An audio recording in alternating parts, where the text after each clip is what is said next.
California ਦੇ ਬੇ ਏਰੀਏ ਦੇ ਵਿੱਚ ਇੱਕ ਮੰਦਿਰ ਆ, ਸਵਾਮੀ ਨਰਾਇਣ ਮੰਦਿਰ, ਜੋ ਨਿਊਯਾਰਕ ਸ਼ਹਿਰ ਦੇ ਵਿੱਚ ਹੈਗਾ ਆ। ਸ਼੍ਰੀ ਸਵਾਮੀ ਨਰਾਇਣ ਮੰਦਿਰ, ਉਹਦੇ ਉੱਤੇ ਜੋ ਆ ਨਾਅਰੇ ਕੋਈ ਲਿਖ ਗਿਆ, ਜਿਹਦੇ ਵਿੱਚ ਖਾਲਿਸਤਾਨ ਦੇ ਮੋਦੀ ਨੂੰ ਗਾਲ ਕੱਢ ਕੇ ਤੇ ਸੰਤ ਜਰਨੈਲ ਸਿੰਘ ਹੋਣਾ ਦੇ ਨਾਮ ਦੇ ਜਿਹੜੇ ਨਾਅਰੇ ਆ ਉਹ ਲਿਖੇ ਗਏ ਆ। ਇਹ ਬੜੀ ਹੀ ਤਕੜੀ ਜਿਹੜੀ ਆ ਸਾਜ਼ਿਸ਼ ਦੇ ਅਧੀਨ ਇਹ ਸਾਰਾ ਕੁਝ ਕੀਤਾ ਗਿਆ ਆ। ਸਾਰੇ ਹੀ ਜਿਹੜੇ ਆਪਣੇ ਸਰੋਤੇ ਆ ਜਾਂ ਜਿੰਨੇ ਵੀ ਸਿੱਖ ਆ, ਪੰਜਾਬੀ ਆ, ਉਹਨਾਂ ਨੂੰ ਪਤਾ ਵੀ ਸਿੱਖ ਕਦੇ ਵੀ ਇਦਾਂ ਜਿਹੜੇ ਆ ਧਾਰਮਿਕ ਸਥਾਨ ਦੇ ਉੱਤੇ ਜਾ ਕੇ ਜਿਹੜੀ ਸ਼ਰਾਰਤ ਨਹੀਂ ਕਰਦੇ ਹੈਗੇ ਜਾਂ ਇਦਾਂ ਦਾ ਕੁਝ ਕੰਮ ਨਹੀਂ ਕਰਦੇ ਹੈਗੇ। ਸੋ ਸਾਰਿਆਂ ਨੂੰ ਪਤਾ ਆ ਵੀ ਜੋ ਕੁਝ ਪਿਛਲੇ 2 ਮਹੀਨਿਆਂ ਦੇ ਵਿੱਚ ਵਾਪਰਿਆ ਆ, ਭਾਰਤ ਦੀ ਸਰਕਾਰ ਪੂਰੀ ਤਰ੍ਹਾਂ ਫਸੀ ਹੋਈ ਆ ਅਮਰੀਕਨ ਸਿਟੀਜ਼ਨ ਦੇ ਕਤਲ ਨੂੰ ਲੈ ਕੇ ਜਾਂ ਕੋਸ਼ਿਸ਼ ਕਰਨ ਨੂੰ ਲੈ ਕੇ USA ਦੇ ਵਿੱਚ। ਤੇ ਹੁਣ ਇਹ ਉਹੋ ਹੀ ਜਿਹੜੇ ਉਹਨਾਂ ਦੇ ਦਲਾਲ ਹੈਗੇ ਆ, ਉਹ ਇਦਾਂ ਦੀਆਂ ਜਿਹੜੀਆਂ ਸ਼ਰਾਰਤਾਂ ਕਰ ਸਕਦੇ ਹੈਗੇ, ਜਿਹੜੇ ਭਾਰਤ ਦੇ ਏਜੰਟ ਹੈਗੇ ਆ, ਤਾਂ ਕਿ ਜਿਹੜੀ ਆ ਸਿੱਖਾਂ ਦੀ ਪੂਰੀ ਦੁਨੀਆ 'ਚ ਬਦਨਾਮੀ ਕੀਤੀ ਜਾ ਸਕੇ। ਸੋ ਪੰਜਾਬੀ ਰੇਡੀਓ USA ਵੱਲੋਂ ਆਪਾਂ ਸਾਰਿਆਂ ਨੂੰ, ਜਿਹੜੇ ਖਾਸ ਕਰਕੇ ਬੇ ਏਰੀਏ 'ਚ ਰਹਿੰਦੇ, ਹਾਲਾਂਕਿ ਜਿੰਨੇ ਲੋਕ ਫਰੀਮਾਉਂਟ ਨਿਊਯਾਰਕ ਏਰੀਏ 'ਚ ਰਹਿੰਦੇ ਆ, ਬਹੁਤ ਵੱਡੀ ਗਿਣਤੀ ਦੇ ਵਿੱਚ ਜਿਹੜੇ ਹਿੰਦੂ ਭੈਣ ਭਰਾ ਆ, ਉਹ ਗੁਰਦੁਆਰਾ ਸਾਹਿਬ ਜਾਂਦੇ, ਹਰ ਵੀਕ, ਹਰ ਰੋਜ਼ ਜਾਂਦੇ ਆ, ਤੇ ਕੋਈ ਕਿਸੇ ਦੇ ਵਿੱਚ ਇਦਾਂ ਦੀ ਪ੍ਰੋਬਲਮ ਨਹੀਂ ਹੈਗੀ। ਸੋ ਜਿੰਨੀਆਂ ਵੀ ਗੁਰੂ ਘਰਾਂ ਦੀਆਂ ਕਮੇਟੀਆਂ ਹੈਗੀਆਂ, ਚਾਹੇ ਉਹ ਫਰੀਮਾਉਂਟ ਆ, ਹੇਵਰਡ ਆ, ਯੂਨੀਅਨ ਸਿਟੀ ਆ, ਨਿਊਯਾਰਕ, ਜਿਹੜੇ ਇੱਥੇ ਮਿਲਪੀਟਸ 2 ਗੁਰੂ ਘਰ ਆ, ਸੈਨੋਜ਼ੇ ਆ, ਇਹਨਾਂ ਸਾਰਿਆਂ ਨੂੰ ਰਲ ਕੇ ਉਸ ਮੰਦਿਰ ਜਿਹੜੇ ਆ, ਮੰਦਿਰ ਦੇ ਜਿਹੜੇ ਆਰਗੇਨਾਈਜ਼ਰਸ ਆ ਜਾਂ ਉਹਨਾਂ ਦੇ ਮੈਨੇਜਮੈਂਟ, ਉਹਨਾਂ ਕੋਲ ਜਾਣਾ ਚਾਹੀਦਾ ਵੀ ਸਾਡੀ ਕੌਮ ਤੁਹਾਡੇ ਨਾਲ ਪੂਰੀ ਖੜੀ ਆ, ਇਹ ਕਿਸੇ ਹੋਰ ਦੀ ਸ਼ਰਾਰਤ ਆ। ਪਲੱਸ ਤੁਹਾਡੇ ਜੇ ਕੈਮਰੇ ਆ, ਉਹਨਾਂ ਨੂੰ ਚੈੱਕ ਕਰੋ, ਪੁਲਿਸ ਨੂੰ ਕੰਟੈਕਟ ਕਰੋ, FBI ਨੂੰ ਕੰਟੈਕਟ ਕਰੋ, ਨੇਬਰਹੁੱਡ ਦੇ ਵਿੱਚ ਜਿਹੜੇ ਲੋਕ ਆ ਉਹਨਾਂ ਨੂੰ ਕੰਟੈਕਟ ਕਰੋ, ਤਾਂ ਕਿ ਜਿਹੜਾ ਸ਼ਰਾਰਤੀ ਸਿੱਖਾਂ ਨੂੰ ਬਦਨਾਮ ਕਰਨ ਦੇ ਲਈ ਤੇ ਮੰਦਿਰ ਦੇ ਵਿੱਚ ਜਿਹੜੀ ਇਦਾਂ ਦਾ ਨੁਕਸਾਨ ਕਰਨ ਦੀ ਲਈ ਕੋਸ਼ਿਸ਼ ਕਰ ਰਿਹਾ, ਉਹਨੂੰ ਜਿਹੜਾ ਐਕਸਪੋਜ਼ ਕੀਤਾ ਜਾਵੇ। ਸੋ ਹੁਣ ਸ਼ਹੀਦੀਆਂ ਦੇ ਦਿਨ ਚੱਲਦੇ ਆ। ਰਾਜਾ ਰਣਬੀਰ ਸਿੰਘ ਜੀ, ਸਰੋਤਿਆਂ ਨੂੰ ਸਾਰਿਆਂ ਨੂੰ ਪਤਾ ਆ, ਜਦੋਂ ਬਾਬਾ ਬੰਦਾ ਸਿੰਘ ਬਹਾਦਰ ਨੇ ਸਰਹੰਦ ਦੀ ਇੱਟ ਨਾਲ ਇੱਟ ਖੜਕਾਤੀ ਸੀ, ਪੂਰੀ ਕੱਲੀ ਕੱਲੀ ਕਰਕੇ ਜਿਹੜੀਆਂ ਇੱਟਾਂ ਸਿੱਟਤੀਆਂ ਸੀਆਂ, ਤੇ ਸਿਰਫ ਇੱਕੋ ਹੀ ਚੀਜ਼ ਜਿਹੜੀ ਸਰਹੰਦ 'ਚ ਬਚੀ ਸੀ, ਉਹ ਉੱਥੇ ਮਸਜਿਦਾਂ ਸੀਗੀਆਂ। ਸਿੱਖਾਂ ਦਾ ਇੰਨਾ ਤਕੜਾ ਜਿਹੜਾ ਜ਼ੁਲਮ ਦੇ ਅਗੇਂਸਟ ਫਾਈਟ ਕਰਨ ਦੇ ਬਾਵਜੂਦ ਵੀ ਪੂਰੀ ਸਰਹੰਦ ਦੇ ਵਿੱਚ ਕਿਸੇ ਵੀ ਮਸਜਿਦ ਦਾ ਨੁਕਸਾਨ ਨਹੀਂ ਕੀਤਾ ਗਿਆ ਸੀ। ਸੋ ਇੱਥੇ ਆ ਕੇ ਸਿੱਖ ਕਿੱਦਾਂ ਜਿਹੜੇ ਆ ਉਹ ਸ਼ਰਾਰਤ ਕਰ ਦੋਗੇ। ਸੋ ਪੂਰੇ ਜਿਹੜੇ ਇੰਡੀਆ ਦੇ ਏਜੰਟ ਹੈਗੇ ਆ, ਉਹ ਸਿੱਖਾਂ ਨੂੰ ਬਦਨਾਮ ਕਰਨ ਦੇ ਲਈ, ਆਸਟ੍ਰੇਲੀਆ 'ਚ ਵੀ ਇਹ ਕੁਝ ਵਾਪਰਿਆ ਸੀ, ਤੁਹਾਨੂੰ ਪਤਾ ਹੀ ਹੋਣਾ। ਪਿਛਲੇ ਹੁਣ ਕੁਝ ਮਹੀਨਿਆਂ ਤੋਂ ਵੱਡੇ ਵੱਡੇ ਜਿਹੜੇ ਬੈਨਰ ਆ ਜਾਂ ਪੋਸਟਰ ਜਿਹੜੇ ਲੱਗ ਰਹੇ ਹੈਗੇ ਪੂਰੇ ਬੇ ਏਰੀਏ ਦੇ ਵਿੱਚ, ਰੈਫਰੈਂਡਮ ਦੇ ਸਾਈਨ ਲੱਗ ਰਹੇ ਆ। ਸੋ ਇਹੀ ਕੁਝ ਆਸਟ੍ਰੇਲੀਆ 'ਚ ਵਾਪਰਿਆ ਸੀ, ਜਿਸ ਟਾਈਮ ਦੇ ਉੱਤੇ ਰੈਫਰੈਂਡਮ ਹੋਇਆ ਸੀ, ਮੰਦਿਰ ਦੇ ਉੱਤੇ ਜਿਹੜੇ ਨਾਅਰੇ ਲਿਖੇ ਗਏ ਸੀ, ਤੇ ਬਾਅਦ 'ਚ ਇਹੀ ਪਤਾ ਲੱਗਿਆ ਸੀ ਵੀ ਉਹ ਕੁਝ ਹਿੰਦੂ ਜਿਹੜੇ ਨੌਜਵਾਨ ਆ, ਉਹਨਾਂ ਵੱਲੋਂ ਲਿਖੇ ਗਏ ਸੀ, ਤਾਂ ਕਿ ਸਿੱਖਾਂ ਦੀ ਜਿਹੜੀ ਬਦਨਾਮੀ ਹੋ ਸਕੇ। ਬਿਲਕੁਲ, ਇਸ ਨੂੰ ਹਮੇਸ਼ਾ ਹੀ ਚਿੱਥ ਕੇ ਜਿਹੜਾ ਉਹ ਦੇਖਣ ਦੀ ਜਿਹੜੀ ਉਹ ਜ਼ਰੂਰਤ ਆ।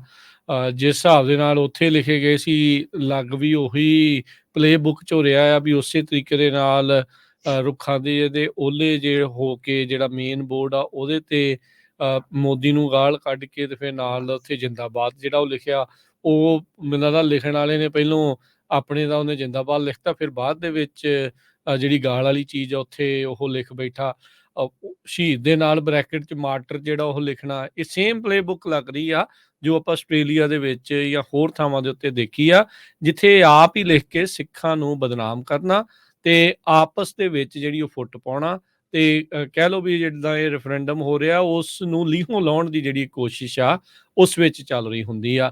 ਇਸ ਦਾ ਪੂਰਾ ਪਰਦਾਫਾਸ਼ ਹੋਣਾ ਚਾਹੀਦਾ। ਆਸਟ੍ਰੇਲੀਆ ਦੇ ਵਿੱਚ ਜਦ ਮੰਦਿਰ ਦੇ ਉੱਤੇ ਸਾਰਾ ਕੁਝ ਵਾਪਰਿਆ ਸੀ, ਉੱਥੇ ਦੀਆਂ ਕਮੇਟੀਆਂ ਨੇ ਮਿਲ ਕੇ $10,000 ਦਾ ਇਨਾਮ ਰੱਖਿਆ ਸੀ ਵੀ ਜਿਹੜਾ ਫੜਾਊਗਾ ਉਹਨੂੰ ਅਸੀਂ ਇਨਾਮ ਦੇਵਾਂਗੇ। ਇੱਥੇ ਵੀ ਜਿਹੜੀਆਂ ਕਮੇਟੀਆਂ ਨੂੰ ਮਿਲ ਕੇ, ਇੱਕ ਤਾਂ ਉਹ ਪ੍ਰਬੰਧਕਾਂ ਦੇ ਨਾਲ ਜਿਹੜੇ ਨਿਊਯਾਰਕ ਦੇ ਮੰਦਿਰ ਦੇ ਵਿੱਚ ਹੋਇਆ ਉਹਨਾਂ ਨੂੰ ਮਿਲੇ, ਉਹਨਾਂ ਨੂੰ ਭਰੋਸਾ ਦਿਵਾਓ ਵੀ ਸਾਡੇ ਵਾਲੇ ਇਦਾਂ ਦੇ ਨਹੀਂ ਆ, ਅਸੀਂ ਆਪਣੀਆਂ ਹੱਕਾਂ ਦੀ ਮੰਗ ਕਰਦੇ ਆ, ਉਹ ਕਰਦੇ ਰਹਿਣਾ ਆ। ਉਹਦੇ ਵਿੱਚ ਅਸੀਂ ਇੱਕ ਦੂਜੇ ਨੂੰ ਏਦਾਂ ਬਗੈਰ ਮਤਲਬ ਤੋਂ ਥੋੜੀ ਵੀ ਕਿਸੇ ਦੇ ਗੁਰੂ ਘਰਾਂ ਦੇ ਧਾਰਮਿਕ ਥਾਵਾਂ ਦੇ ਉੱਤੇ ਜਿਹੜਾ ਉਹ ਕਰਨਾ। ਇਹ ਕੰਮ ਤਾਂ ਉਹ ਆ ਜਿਨ੍ਹਾਂ ਨੇ ਦੰਗੇ ਫਸਾਦ ਕਰਾਉਣੇ ਹੁੰਦੇ ਆ ਵੀ ਮੰਦਿਰਾਂ ਦੇ ਵਿੱਚ ਗਊ ਦਾ ਮਾਸ ਸੁੱਟ ਕੇ, ਮਸਜਿਦਾਂ ਦੇ ਵਿੱਚ ਜਿਹੜਾ ਸੂਰ ਦਾ ਸੁੱਟ ਕੇ, ਗੁਰੂ ਘਰਾਂ ਦੇ ਵਿੱਚ ਜਿਹੜੇ ਉਹ ਜਿਹੜੇ ਗੁਟਕਾ ਸਾਹਿਬ ਜਾਂ ਗੁਰੂ ਗ੍ਰੰਥ ਸਾਹਿਬ ਆ ਉਹਨਾਂ ਦੀਆਂ ਬੇਅਦਬੀਆਂ ਜਿਹੜੀਆਂ ਉਹ ਕਰਕੇ, ਜੋ ਆਪਾਂ ਅਕਸਰ ਦੇਖਦੇ ਆ। ਇਹ ਤਾਂ ਉਹ ਬੰਦੇ ਜਿਹੜੇ ਜਾਣ ਬੁੱਝ ਕੇ ਲੜਾਉਣ ਵਾਲੇ ਹੈਗੇ ਆ। ਇਹ ਸਾਰੇ ਕਾਸੇ ਨੂੰ ਬਹੁਤ ਹੀ ਗੰਭੀਰਤਾ ਦੇ ਨਾਲ ਲੈ ਕੇ ਇਹ ਪੁਲਿਸ ਦੇ ਉੱਤੇ ਸਗੋਂ ਸਿੱਖਾਂ ਨੂੰ ਹੀ ਨਾਲ ਦੇ ਨਾਲ ਪ੍ਰੈਸ਼ਰ ਪਾਉਣਾ ਚਾਹੀਦਾ ਵੀ ਜਿਹੜੇ ਅਸਲੀ ਅਪਰਾਧੀ ਆ ਇਹਦੇ ਤੁਰੰਤ ਜਿਹੜੇ ਜਲਦ ਤੋਂ ਜਲਦ ਜਿਹੜੇ ਇਸ ਦੇ ਵਿੱਚ ਫੜੇ ਜਾਣ। ਇਹ ਹੋਰ ਕੁਛ ਨਹੀਂ, ਸੋ ਫਾਰ ਇਸ ਦੇ ਵਿੱਚੋਂ ਇਹ ਬਦਨਾਮ ਕਰਨ ਵਾਲਾ ਧੂੰਆਂ ਹੀ ਜਿਹੜਾ ਉਹ ਆ ਰਿਹਾ ਆ, ਉਹੀ ਬਦਬੂ ਜਿਹੜੀ ਉਹ ਆ ਰਹੀ ਆ ਜੋ ਪਹਿਲਾਂ ਜਿਹੜੀ ਉਹ ਹੁੰਦੀ ਰਹੀ ਆ। ਸੋ ਇਹ ਮੰਦਭਾਗੀ ਗੱਲ ਆ। ਇਸ ਨੂੰ ਹੁਣ ਜਾਣ ਬੁੱਝ ਕੇ ਇੱਕ ਟੂਲ ਬਣਾ ਕੇ ਹੁਣ ਦੇਖੋ ਕੱਲ ਨੂੰ ਉੱਥੇ ਦੇ ਮੀਡੀਆ ਦੇ ਵਿੱਚ ਇਹ ਸਾਰਾ ਕੁਛ ਲਾਲਾ ਜੀ। ਜਿਹੜੀ ਉਹ ਚੱਲਣੀ ਆ। ਉੱਥੇ ਸਿੱਖਾਂ ਨੂੰ ਖਾਲਿਸਤਾਨੀ ਯੇ ਵੋ ਅੱਤਵਾਦੀ ਤੇ ਹੋਰ ਵੇਖੋ ਕਿਹੜੇ-ਕਿਹੜੇ ਜਿਹੜੇ ਸ਼ਬਦ ਆ ਉਸ ਦੇ ਲਈ ਉਹਨਾਂ ਨੇ ਜਿਹੜੇ ਉਹ ਵਰਤਨੇ ਆ। ਯਾਦ ਹੀ ਹੋਣਾ ਆ ਵੀ ਜਦੋਂ ਕਿਸਾਨ ਸੰਘਰਸ਼ ਵੀ ਚੱਲ ਰਿਹਾ ਸੀਗਾ ਉਦੋਂ ਵੀ ਇਹਨਾਂ ਨੇ ਏਦਾਂ ਹੀ ਬਦਨਾਮ ਕਰਨ ਦੀ ਪੂਰੇ ਸੰਘਰਸ਼ ਨੂੰ ਕੋਸ਼ਿਸ਼ ਕੀਤੀ ਸੀ। ਜੋ ਕੁਛ ਸਾਰਾ ਕੁਛ ਹੋਇਆ ਆ ਜਥੇਦਾਰ ਕੌਂਕੇ ਹੁਣਾਂ ਦੇ ਕਿਸ ਤਰੀਕੇ ਦੇ ਨਾਲ ਇਹਨਾਂ ਨੇ ਕੋਹ ਕੇ ਅਤਿਆਚਾਰ ਕਰਕੇ ਉਹਨਾਂ ਨੂੰ ਮਾਰਿਆ, ਉਹਨਾਂ ਨੂੰ ਸ਼ਹੀਦ ਕੀਤਾ। ਉਹਦੀਆਂ ਦੱਬੀਆਂ ਹੋਈਆਂ ਫਾਈਲਾਂ ਬਾਹਰ ਆਈਆਂ ਆ। ਉਸੇ ਦੌਰਾਨ ਜਦੋਂ ਭਾਰਤ ਦੀ ਬਾਂਹ ਅਮਰੀਕਾ ਪੂਰੀ ਤਰ੍ਹਾਂ ਮਰੋੜ ਰਿਹਾ ਆ।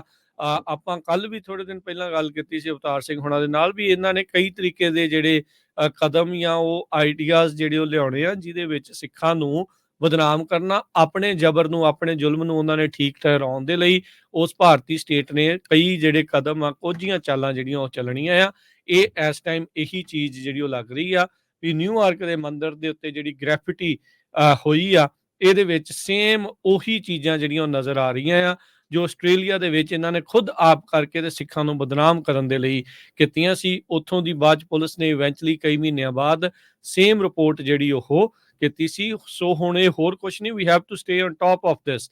ਇਹ ਜਲਦ ਤੋਂ ਜਲਦ ਇਸ ਦੇ ਉੱਤੇ ਦਬਾਅ ਜਿਹੜਾ ਪਾ ਕੇ ਤੇ ਤੁਰੰਤ ਜਿਹੜੇ ਇਸ ਦੇ ਸੀਸੀਟੀਵੀ ਫੁਟੇਜ ਕੈਮਰਾਜ਼ ਇਹ ਸਾਰੀਆਂ ਚੀਜ਼ਾਂ ਦਾ ਜਿਹੜਾ ਉਹ ਪਤਾ ਕਰੋ। ਆਲੇ ਦੁਆਲੇ ਗਵਾਂਢੀਆਂ ਤੋਂ ਜਿਨ੍ਹਾਂ ਦੇ ਕੈਮਰੇਜ਼ ਹੈਗੇ ਆ ਉਹਨਾਂ ਤੋਂ ਜਿਹੜਾ ਪਤਾ ਲੱਗੇ ਤਾਂ ਚੰਗੀ ਗੱਲ ਆ। ਹੋ ਸਕਦਾ ਆ ਜਦੋਂ ਉੱਥੇ ਵੀ ਹੋਇਆ ਸੀ ਹਰਜੋਤ ਸਿੰਘ ਜੀ ਆਸਟ੍ਰੇਲੀਆ ਵਾਲੇ ਮੰਦਿਰ ਦੇ ਵਿੱਚ ਉਦੋਂ ਉਹਨਾਂ ਨੇ ਕੈਮਰੇ ਕੂਮਰੇ ਵੀ ਬੰਦ ਕਰ ਲਏ ਸੀਗੇ।